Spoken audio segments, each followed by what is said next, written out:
Hi everybody, it's Wendy Wisdom coming to you with some food for thought for the week. So I wanted to talk about parental alienation. Parental alienation is a form of emotional psychological abuse where the custodial parent speaks negatively about the other parent, and they pretty much are planting seeds of negativity, discord, trying to tarnish their child's perception of the other parent. And the thing with parental alienation that is so damaging is that you have to give that child an opportunity to form their own opinion of the other parent. If the other parent is that bad of a parent, that child is going to see it. What you don't want to do is put yourself in a place where you are constantly speaking negatively, blaming the other parent for not coming through financially, for being very absent, or whatever the case they may be. And it may be all facts. But what you don't want to do is keep pounding your negative thoughts into this child's head about the other parent, the other person who helped to create this child. You chose this other parent to create this child with. So you have to be careful when you're trying to, separate this child from the other parent, because it will backfire on you. That child will get a little wiser each year they get older, and they may voice it to you, because some of the behaviors that will start to present itself is a lot of disrespect, a lot of attitudinal behavior, or they may be very shut down and not want to communicate with you because you don't care about their feelings anyway. You're caught up on tearing down the other parent and vilifying them to keep the other child from them, to keep the child from not wanting to maintain a relationship with the other parent. This is not healthy. Get out of your own emotional stuff and all your glory as the parent of the lifetime, because there's no such thing as a perfect parent. You cannot win when you're tearing another parent down. The only thing that will happen is that this will backfire on you. You will raise a child to resent you or feel that they have to carry your burden of hurt, pain, and everything else for a lifetime. And again, it's still going to backfire on you, because when they get old enough and realize, I've been carrying your pain and how you felt about my father or my mother all this time, it's time for me to do what's best for me, and I want to have a relationship with this parent, or give them the opportunity to disappoint me themselves. When that happens, you're going to regret trying to keep them from the other parent. I'm telling you, kids are wise. They will see it for themselves. Let the other parent do it. And even when the other parent disappoints them, as you probably know that they will, all you can do is comfort your child. Let your child know they are not the reason the other parent is missing the opportunities to show up and be an active, positive person who wants to have a relationship with the child they helped to create. You can't win when you're playing dirty, okay? You cannot win that way. Your child will resent you. Remember, I told you that. So that's the windism. And the holidays is coming up. So for all you mothers who like telling your child, if he don't have a present for you, he ain't been here all year long, he might as well spoil you for Christmas. Stop that wickedness. It's not good at all. I would rather a child have a relationship with their parent, the other parent, versus be stuck on what can this person do for me financially. Okay, so it's just some food for thought. You take it, you leave it, pass it on to somebody else. It's all up to you. But remember, I told you, do not vilify or tear down the other parent. Allow that child to have a relationship with them and see for themselves. That's the Windism for today. Love you all. Toodles.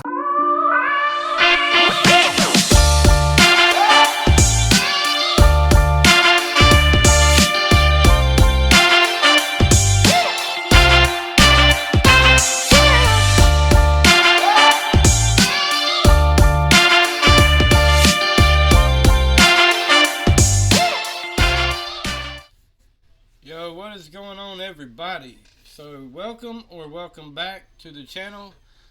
Happy Father's Day to all the men who are doing, or trying to do what's right by their kid, and even the men who want to but are unable to due to parental alienation, which, as you can see by the title, that's the topic of this video.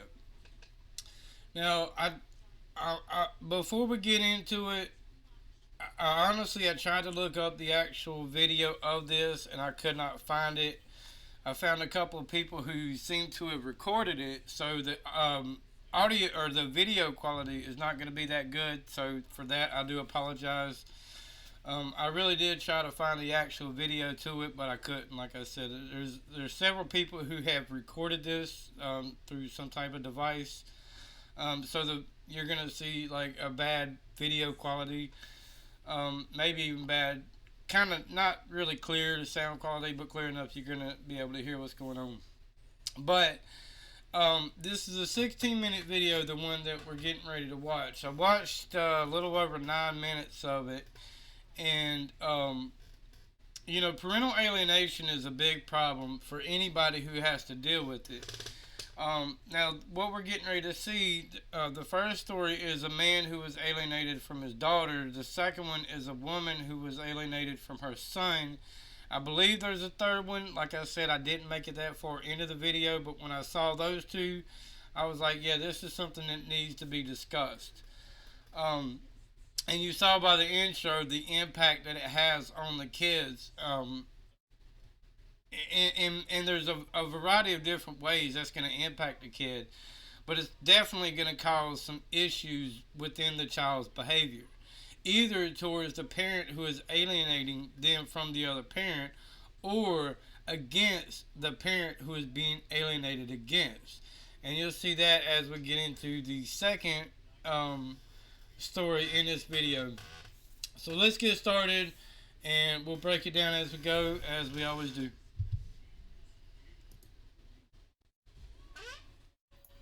Welcome to W5. Divorce. There's nothing pleasant about it. Families divided, spouses fighting each other, children in broken families. And now for couples breaking up, a whole new battleground. It is called parental alienation, when one parent brainwashes the kids, trying to turn them completely against the other parent. It's a proxy war that can produce poisoned minds. As Paula Todd reports, family courts and social workers are grappling with how to make parents cooperate and to heal the children. It's not often easy. See, the problem with that is, and I've seen this firsthand, like, that's what they try to do.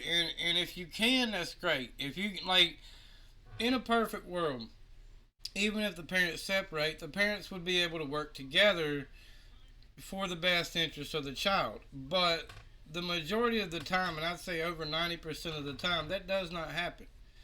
Because one or the other parent, is going to be bitter about the breakup or the separation, whatever you want to call it.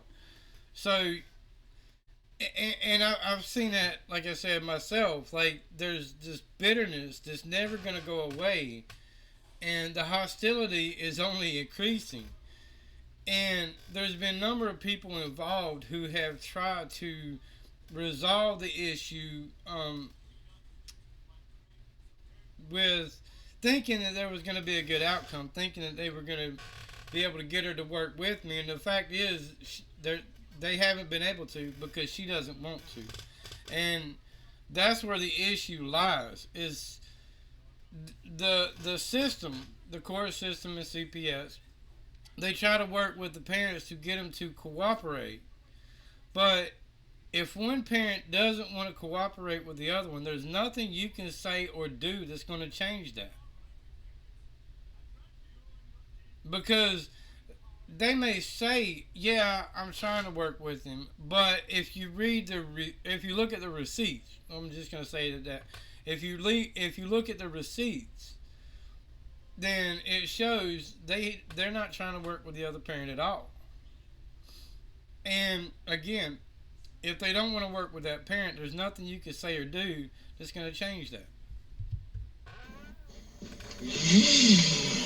In these family videos, it's plain to see Frank Bellissimo is crazy about his little girl, Lysandra.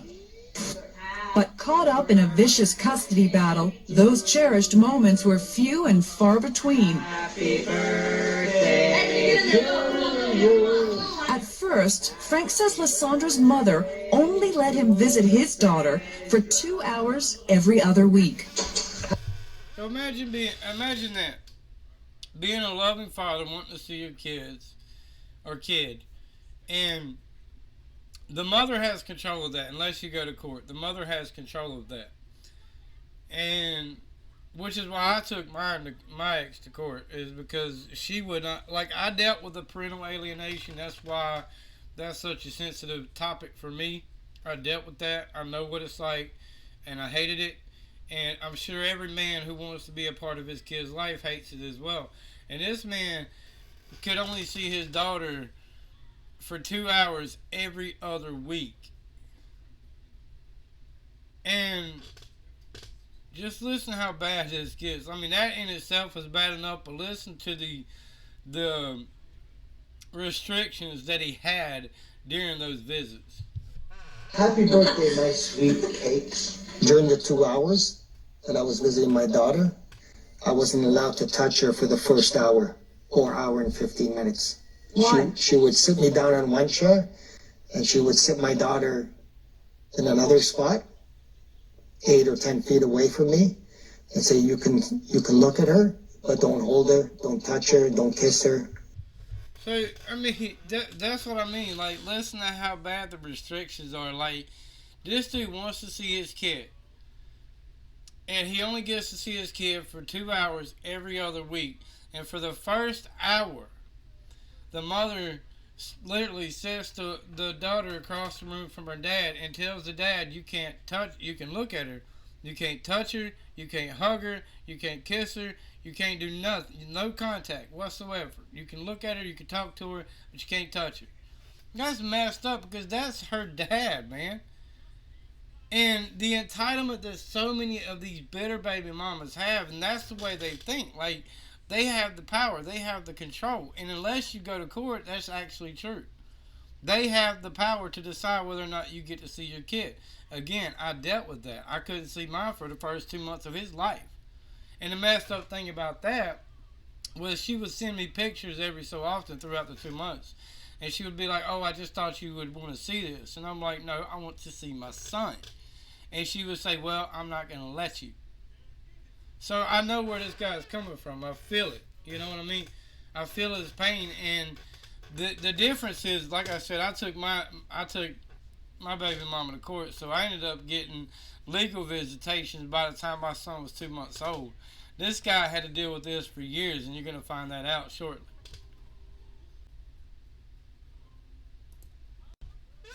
Until I say so.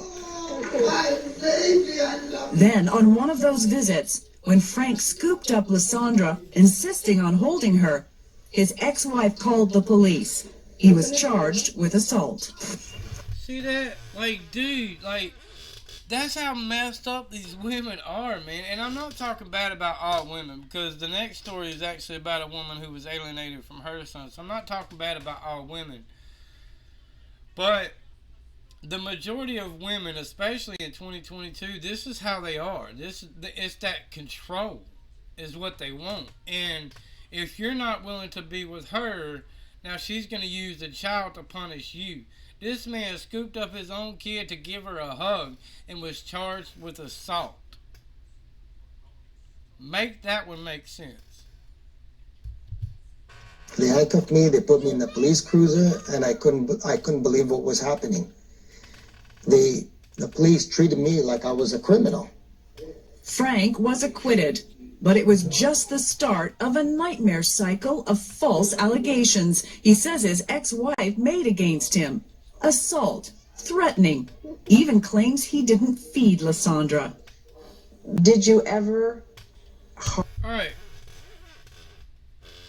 We're going to get into the false allegations in a minute, but to say he didn't even feed the child, he only got to see the child for 2 hours every other week, and for the first hour he couldn't touch the child. So how was he supposed to feed the child? It's not like he was able to take the child home and at that point was starving the child. No, he got to see his child for 2 hours every other week. Couldn't touch her for the first hour and 15 minutes. So for about 45 minutes was all he was allowed to touch his kid. Touch her, hold her, hug her, kiss her, whatever. And in that 45 minutes, he didn't feed her, quote unquote, feed her? Really? And that's the way, again, that's the way women would play the system. Well, he didn't feed her. Well, yeah, I only had 2 hours, and like for the first hour and 15 minutes, I couldn't even get close to her.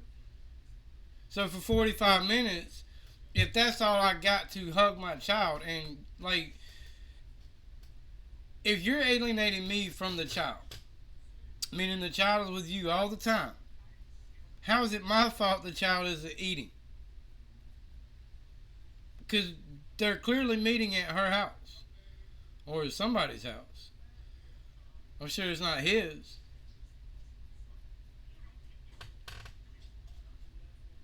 But again, if he can only see his kid for a short period of time, and then that's the way these false allegations play out. Like, oh, he didn't even feed the child. Well, he was only there for 2 hours, and you wouldn't let him touch the child for an hour and 15 minutes. And the 45 minutes he did have, he wanted to hug his kid, give his kid some kisses, and play with his kid. Because he knew that was all the time he was going to get for 2 more weeks. Harm your ex-wife? Never. Did you ever harm your daughter? No, never. Absolutely not.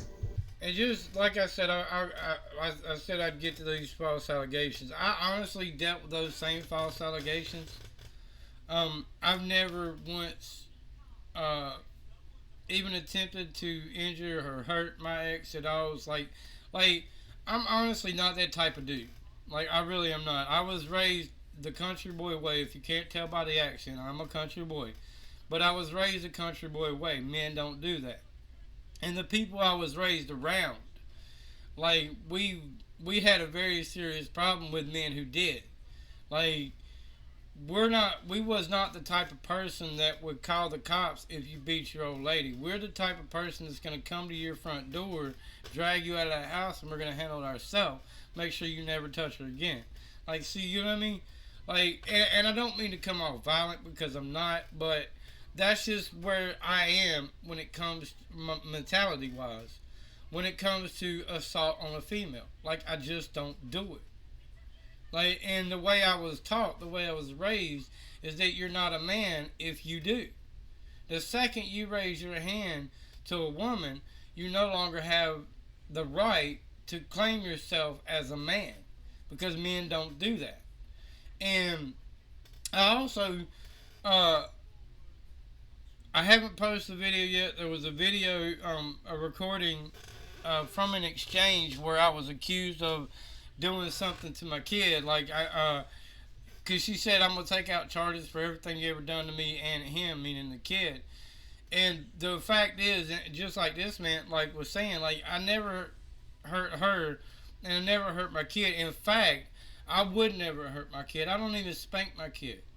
Like, there's really not even a need to discipline my kid, because it's very easy to redirect him. You know what I mean? So there's no reason for me to discipline the kid whatsoever. And again, I'm not the kind of guy that hits a woman. I just don't do that. That's just how I was raised. That's my morals and my values. And to be honest with you, in my personal relationship, I was hit by her, and I still did not hit her, because I have that restraint. Because regardless of what a woman does to me, I'm not ever going to hit a woman. I may restrain her, but I have never, ever, in my entire 39 years, have I ever hit a woman, and I never will. But nasty divorce tactics didn't stop with allegations. Lysandra's mom was bad-mouthing Frank and urging her to lie to keep her from seeing her dad. Who do you see? Daddy. Yeah, what's Daddy doing?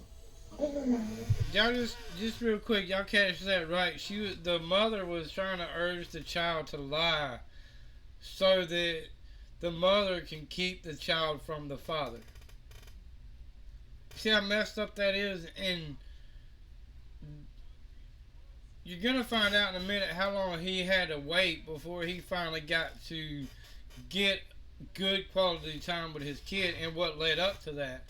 But the point is, the woman was trying to get the kid to lie so that she, the woman, the mother, had legal rights to keep the child from the father, even though he wasn't doing anything wrong.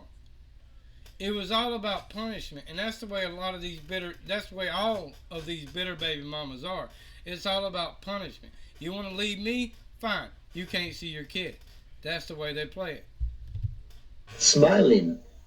Well, my mom, I knew she didn't want me to see my dad because she would do certain things that would like put him down or make him seem like he was bad or that he was like a criminal.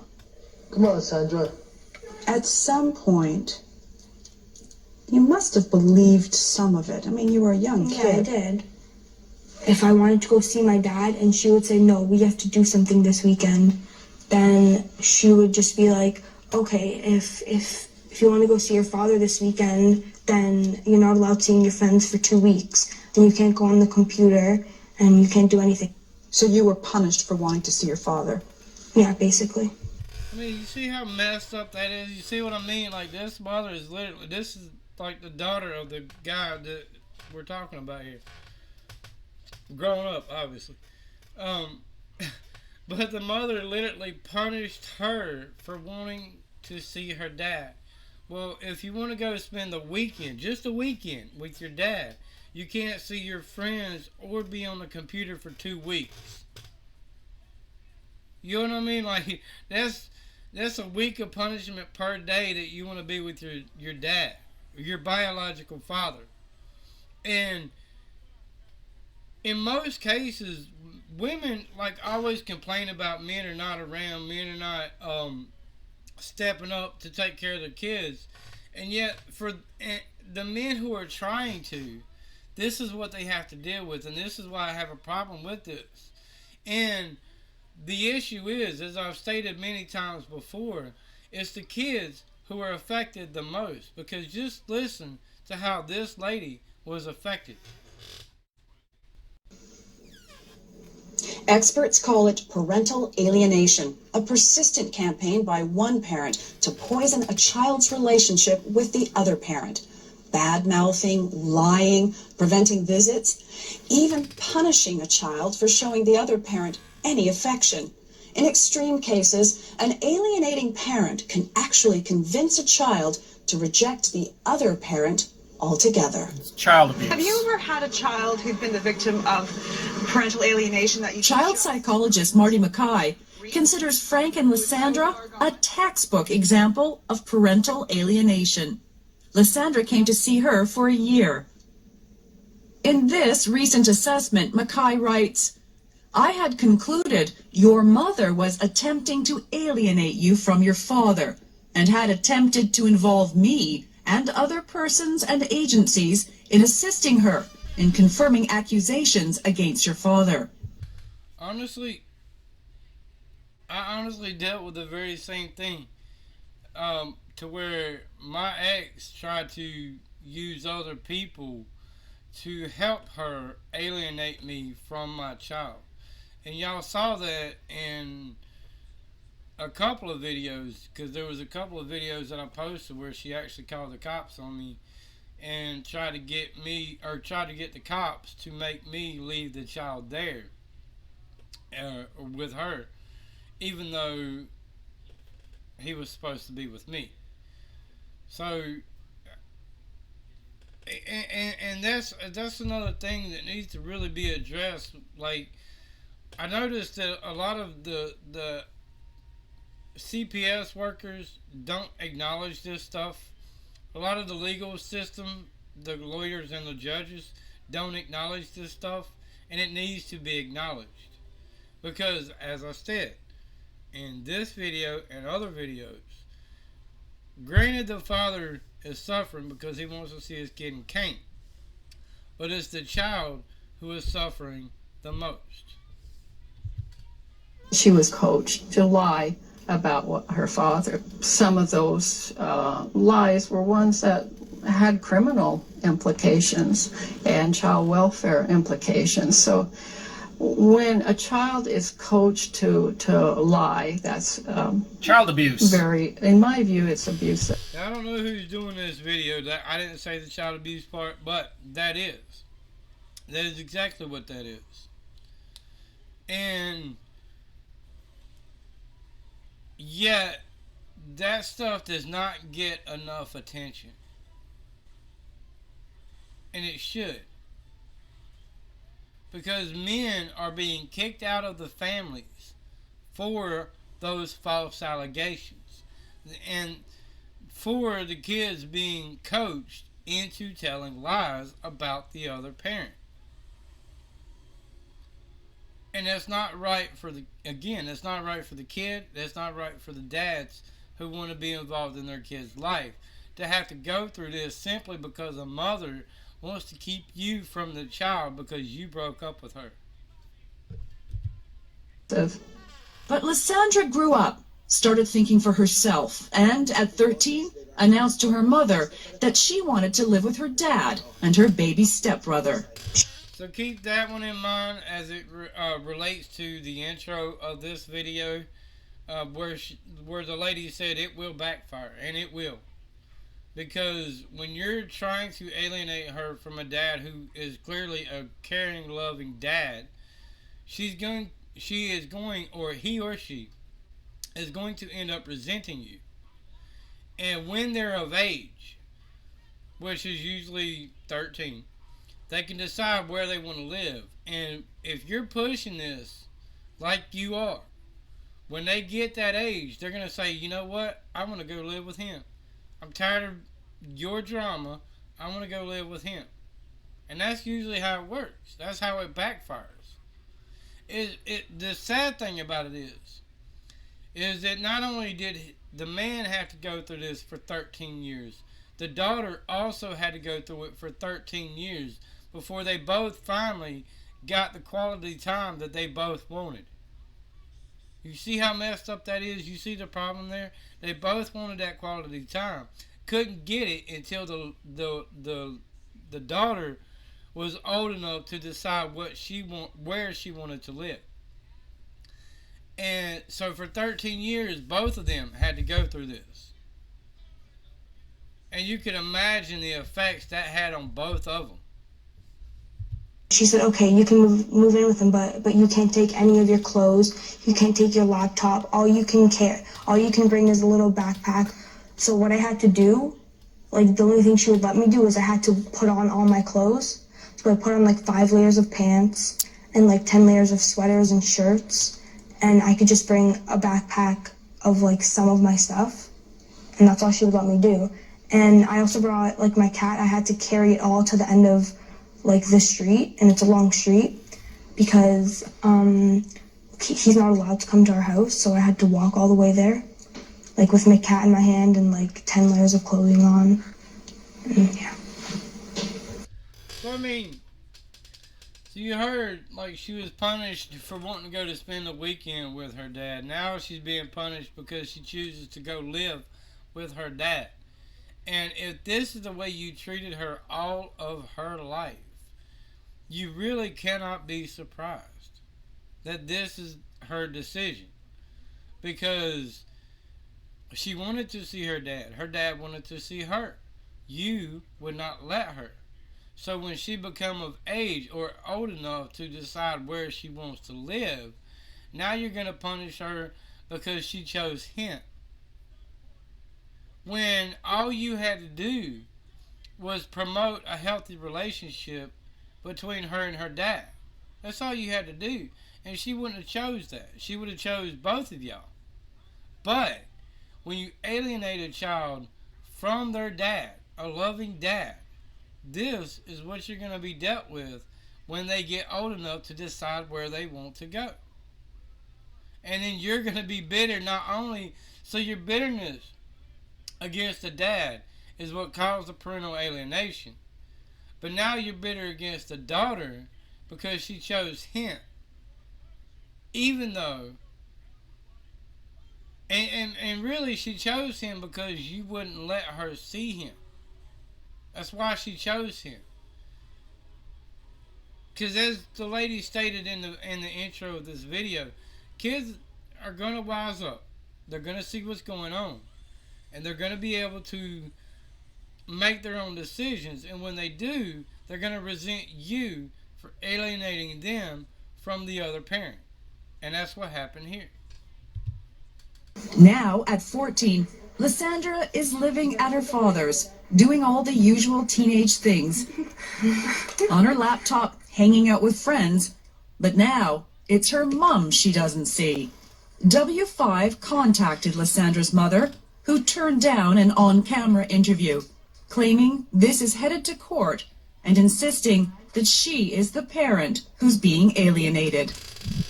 Again, you see how women will play the system like that? She says now she's the one being, the mother is the one being alienated against. Yet she alienated this child from the dad for 13 years. And every time this girl wanted to go see her dad, she punished the daughter. But now, because the daughter chooses to live with the dad, she says, now I'm the one being alienated. No, you're not being alienated.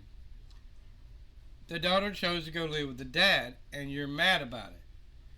And you can't let bygones be bygones. Your bitterness is what's causing your issues. So everybody, honestly, I was going to add the other two videos, but I'm not going to, because this would really be a very long video if I did. So I may make it a 2 or 3 part series to cover the other stories that were covered in this news broadcast. But for now, I mean, this is the problem with parental alienation, and the majority of the time it's men who have to deal with it. And in the next case that I guess I'll do a part 2, it's going to be a woman who has to deal with it. So I mean, these kind of things really affect both sides, but it's more common that men are dealt with this than women. As you'll see in the part 2, the reason she dealt with it, the reason she dealt with the alienation, the mother, was because the dad was an attorney.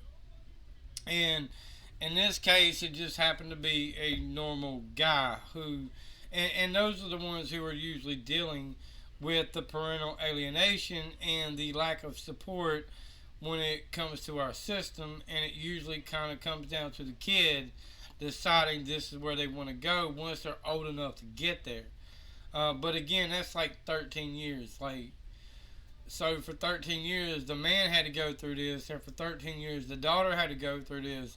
Now the mother is blaming him for alienating the child, even though he's not doing that. The child just chose to live with him. But it is what it is.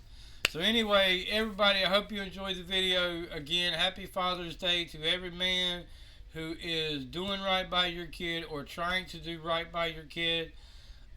Keep it up. Keep up the good work. We need more guys to step up and take care of their kids.